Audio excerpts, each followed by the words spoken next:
De la revue de presse, l'exercice démarre en direct du studio de la Cité Capitale avec l'information relative aux investissements publics. On en parle avec le quotidien bilingue national Cameroun Tribune. Le journal de Marie-Claire Nana nous informe que le ministère de l'économie, de la planification et de l'aménagement du territoire a lancé hier sur toute l'étendue du territoire national une étude auprès d'un échantillon de la population pour analyser les retombées des projets du budget d'investissement public. Il est question à terme du point de vue du journal de la rue de l'aéroport, d'améliorer l'efficacité de la programmation et de la budgétisation. Le concept ambitionne en outre corriger les insuffisances observées dans le domaine. C'est Cameroun Tribune qui en parle ce mardi matin. Les détails sont à retrouver dans l'article que signe notre confrère en page 10. Dans le registre des faits de société, le quotidien gouvernemental nous amène du côté de Douala, c'est dans le littoral, où un homme vient d'ôter la vie à son ex. En effet, indique le journal, l'homme en question, âgé de 48 ans, a poignardé à mort samedi dernier une jeune dame de 32 ans, mère de ses deux enfants. Ceci après une énième tentative de réconciliation infructueuse. Il a donc été attrapé ou alors rattrapé hier par les éléments de la police et il médite présentement son sort derrière les barreaux. Pour être amplement édifié sur ce fait de société, procurez-vous le journal et parcourez l'article en page 23. Vous serez certainement servi. Toujours dans le registre consacré aux faits de société, le quotidien Émergence avec lequel on continue la lecture transversale des journaux en direct du studio de Yaoundé nous fait savoir qu'un colis piégé a explosé dans un véhicule à usage de taxi du côté de Moyoka. Un autre malheureux incident survenu à cause de la tension sociopolitique qui secoue les régions du nord-ouest et du sud-ouest. Depuis 2016, des personnes ont-elles perdu la vie dans cet autre drame? Élément de réponse en page 4. On reste avec le quotidien privé bilingue national, le premier quotidien privé bilingue national, le premier quotidien privé bilingue au Cameroun. Mais on parle cette fois-ci de la COP 26, l'événement qui a pour entre autres objectifs lutter contre les changements climatiques et préserver l'environnement. Meuble la une du journal de Magnus Biaga, journal qui se pose la question de savoir si le Cameroun peut-il négocier devant les géants du monde. Le quotidien Émergence indique que les enjeux climatiques qui s'imposent à la planète entière l'exigent pourtant dans un contexte où les financements viennent de mêmes gros pollueurs. C'est le plan de résistance que vous propose le quotidien Émergence, le premier quotidien privé bilingue au Cameroun de Magnus Biaga. Les détails sont donc à retrouver dans l'article paru en page 5. Et puisqu'on a évoqué il y a là quelques instants seulement l'environnement, marquons un temps d'arrêt sur les ordures qui, soit dit en passant, contribuent également à détériorer la nature. Le quotidien Éco-Santé consacre sa une au ramassage des ordures et plus précisément au monopole au cœur des immondices. Selon le journal de Joseph Mbemboum, les statistiques révèlent que la capacité de ramassage de la Société d'hygiène et salubrité du Cameroun, qui détient pratiquement le monopole dans ce secteur depuis 1980 à Yaoundé et Douala, n'est que de 60% des 648 000 tonnes d'ordures ménagères produites par an. Et pourtant, précise Éco-Santé, le chef de l'État avait instruit l'ouverture du marché de collecte des ordures à la concurrence en 2007, mais jusqu'à date, la situation n'a quasiment pas évolué. Le journal en parle en plus détail dans les articles que signent justement nos confrères de la page 6 à la page 8. Parlons de tout à fait autre chose à présent avec The Guardian Post au menu du journal d'expression anglaise The Christian Guy, élection présidentielle de 2025. La section Rassemblement démocratique du peuple camerounais du côté de la Leki a lancé les hostilités pour la candidature du président Paul Biya selon le journal. Journal qui précise également qu'en date du 6 novembre, le chef de l'État va enregistrer sa 39e année à la magistrature suprême. Le journal revient donc en quelque sorte sur le parcours de l'homme lion à l'intérieur et à l'extérieur du pays. Bien d'autres aspects importants évoqués par nos confrères dans l'article paru en page 3 du journal The Guardian Post, le journal d'expression anglaise que vous retrouverez naturellement en kiosque ce mardi 2 novembre 2021. Le journal revient en outre sur les 20 années de prison dont il vient d'écoper l'ex-directeur général de l'Agence de régulation des télécommunications, Jean-Louis Bemengue. Le tribunal criminel spécial a donc rendu son verdict hier et écroué à la prison de Nkondengui depuis août 2019. Les faits d'inculpation listés, dont l'un portant complicité de détournement de 389 millions de francs CFA imputés à Gaston Michel Eteta Tonga, ex-agent comptable de l'ART considéré en fuite, et 3 autres liés au détournement d'environ 300 millions pour octroi irrégulier de fonds de souveraineté, des allocations illicites de fonds au comice agro-pastoral des Boulevards et l'octroi de salaires onéreux, entre autres. The Guardian Post y consacre de l'énergie en page 3. La suite, c'est avec l'équation. Le journal d'analyse et d'enquête de Richard Bondol s'intéresse à l'excellence scolaire 2021. Le hebdomadaire fait la part belle à la fondation La Main Tendue qui vient de célébrer les meilleurs de 2021. Cette fondation, dont le ministre des Transports Jean-Enes Massena Ngalebi Béhé est le promoteur, a donc procédé le samedi 30 octobre 2021 à la remise des prix aux meilleurs élèves des 11 arrondissements de la Sanaga-Maritime. C'était en présence du ministre délégué auprès du ministère des Transports, du préfet du dit département, des autorités administratives, traditionnelles et religieuses et bien évidemment des élus locaux. En économie, le journal Intégration parle du mobile money en zone CEMAC et évoque les fortunes des microcrédits. Selon Intégration de Thierry Ndongobuna, il n'y a pas eu trace d'une seule opération du genre dans la communauté économique et monétaire de l'Afrique centrale. Pourtant, le dispositif législatif et réglementaire actuel autorise, sous conditions spécifiques, les banques, les établissements de microfinance et les établissements de paiement à fournir des crédits jusqu'à 100 000 francs CFA aux porteurs de mobile money. Certains prestataires de services de paiement donc saisis dans ce sens la Banque des États de l'Afrique centrale. Ils font en cela œuvre de pionnier dans une sous-région où ce type de service peut encore être considéré comme un luxe, voire comme le parent pauvre. C'est le journal Intégration qui le dit ce matin. Il est en kiosque. Vous voulez être informé sur cet autre aspect que nous venons d'évoquer dans la revue de presse. Procurez-vous tout simplement le journal Intégration et vous serez assurément servi. Le prochain chapitre de la lecture transversale des journaux en direct du studio de la Cité Capitale ouvre ses pages au sport et plus précisément à la CAN Total Énergie 2021 qui se jouera en 2022 au Cameroun. Le journal New Star Info qui en parle confirme que Bafoussam est prêt. En effet, souligne l'hebdomadaire de Marcel Mbondo-Abeng, fort des investissements consentis par la mairie de Bafoussam et son maître en chef Roger Tafam. Bafoussam qui abrite le site de la Poulsée affiche fière allure au lendemain de la visite de la commission de marketing dont il est le coordonnateur. Il fait reconnaître que Bafoussam est une ville prête pour accueillir la fête du football dans la région de l'Ouest. Le journal présente donc dans sa parution de ce mardi 2 novembre 2021 les exploits et réussites d'une ville qui est plus que prête pour célébrer le football. Les détails à retrouver de la page 6 à la page 7. Et cet autre journal que nous recevons à l'instant, le Point Hebdo, au menu donc de ce journal, les prouesses du ministre du Commerce Luc Magloire Mbarga Tangna dans le secteur naturellement dont il a la charge. Eh bien, selon l'hebdomadaire d'analyse, d'enquête et d'information générale, habitué donc des négociations de haut niveau, Paul Biya avait vu juste en lui confiant le ministère camerounais du Commerce.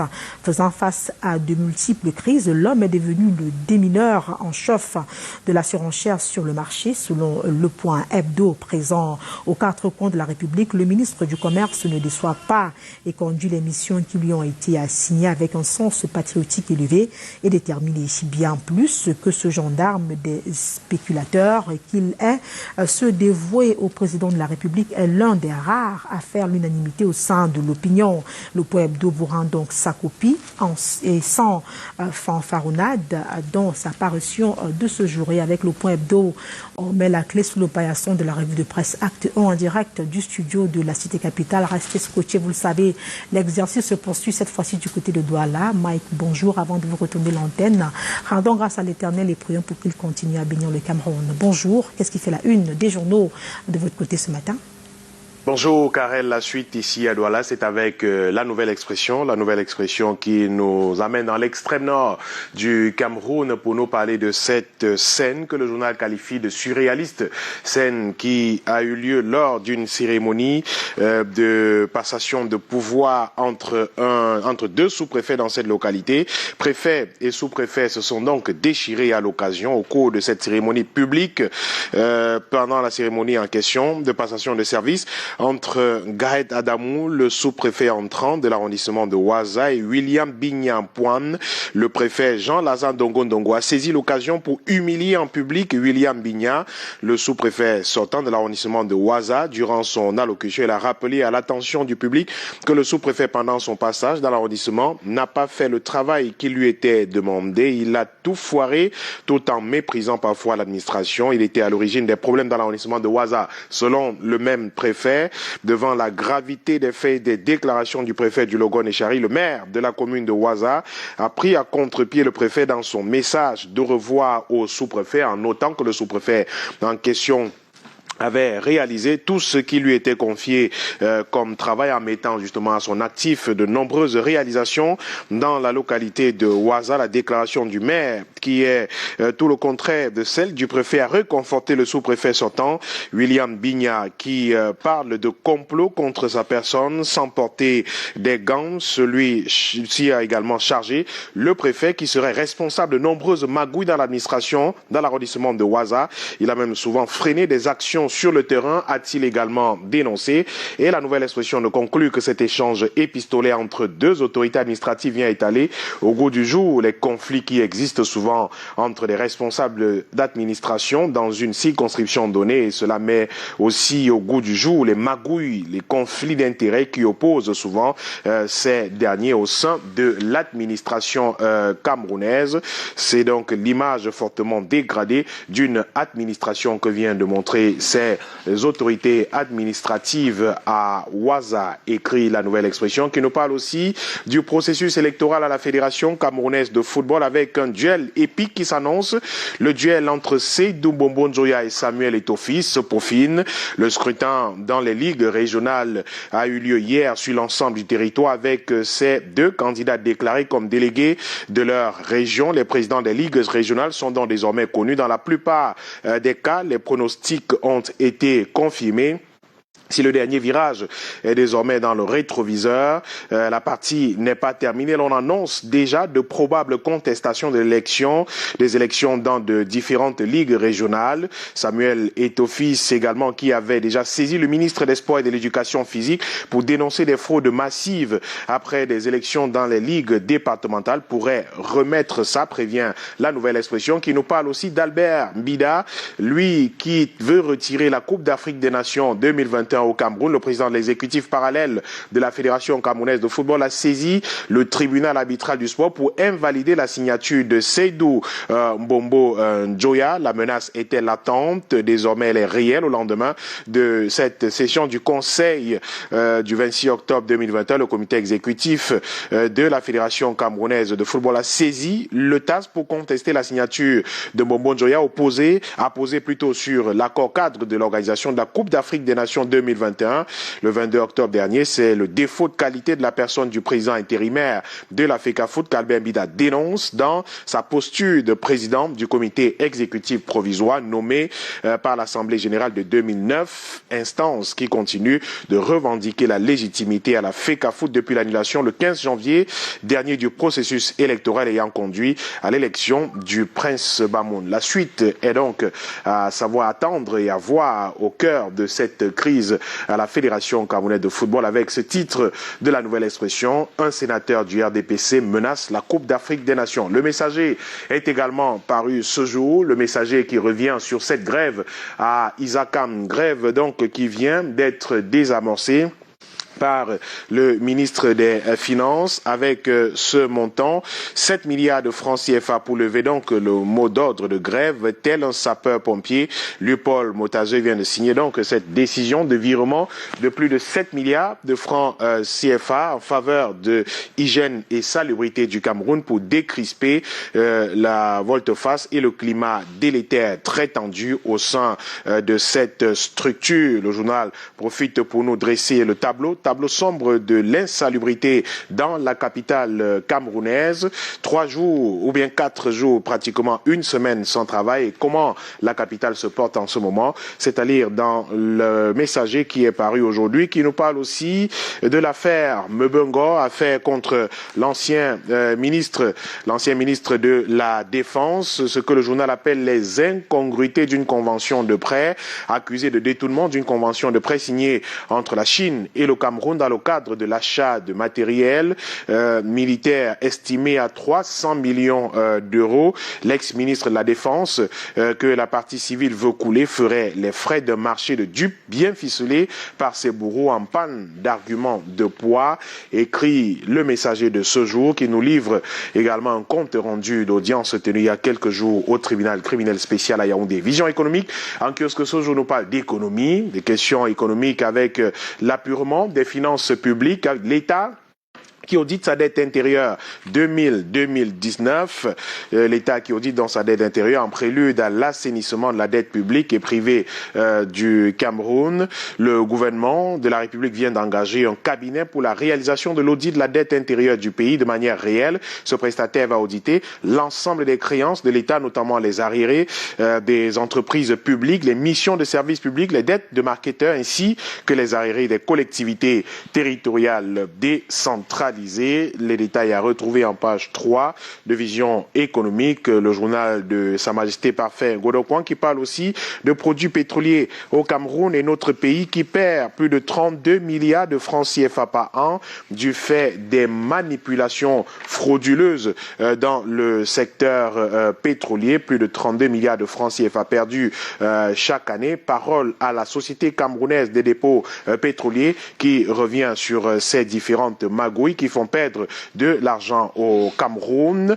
Aller dans les colonnes de Vision économique, qui parle aussi de cette cérémonie d'excellence scolaire avec le ministre Ngali Bibé qui octroie des bourses scolaires à 460 élèves dans le département de la Sanaga maritime à travers la fondation Main Tendue. Le ministre des Transports et son épouse ont gratifié les meilleurs élèves du département de la Sanaga maritime à travers des bourses scolaires et universitaires. Les majors parmi les récipiendaires bénéficieront par ailleurs d'un accompagnement financier jusqu'à leur insertion professionnelle. Pour l'édition 2021, plus de 460 élèves de l'enseignement primaire et secondaire des 11 arrondissements du département de la Sanaga maritime ayant obtenu avec succès leur certificat.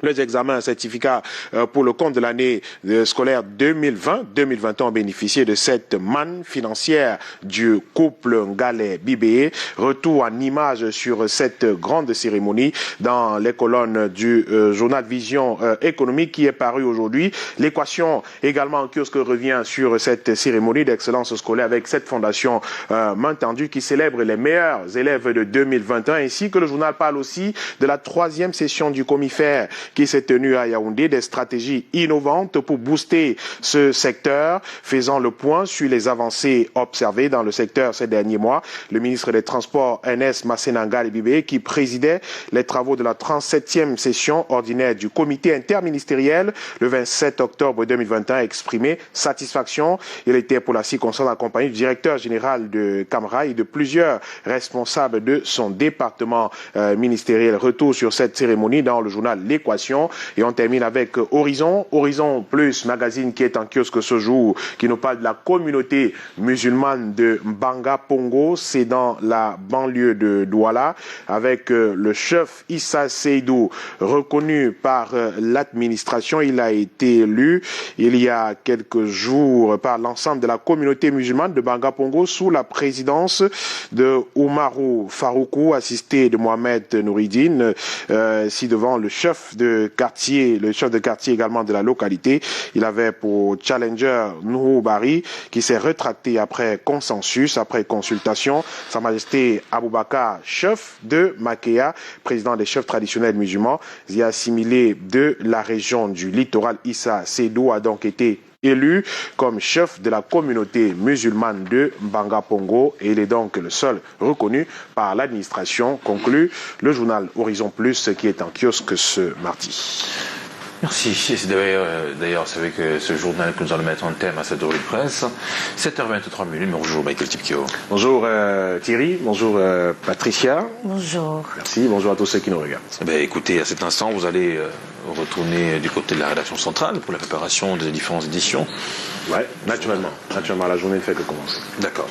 Merci bien. Allez, tout de suite, pour faire plaisir à tous les annonceurs, parce que c'est très important, c'est d'ailleurs capital, parce que via ces pages pub, on a de la thune, permettez-moi l'expression.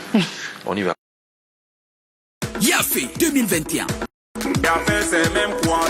Yaoundé en fête, c'est en moyenne 250 000 visiteurs en 17 jours. La plus grande foire urbaine du Cameroun revient pour sa 16e édition du 17 décembre 2021 au 2 janvier 2022 sur la partie basse du Palais des Congrès de Yaoundé. C'est la magie à Yafé, Yafé, c'est Yaoundé qui est en fête, Yafé. Yafé, c'est une grande foire commerciale pour faire de bonnes affaires, des jeux et des manèges pour tous, grands comme petits. Le rendez-vous de la gastronomie festive et de nombreux concerts avec les artistes que vous adorez. Yafé, du 17 décembre au 2 janvier sur la partie basse du Palais des Congrès de Yaoundé. Arrive à Yafé, tu vas même pas t'ennuyer.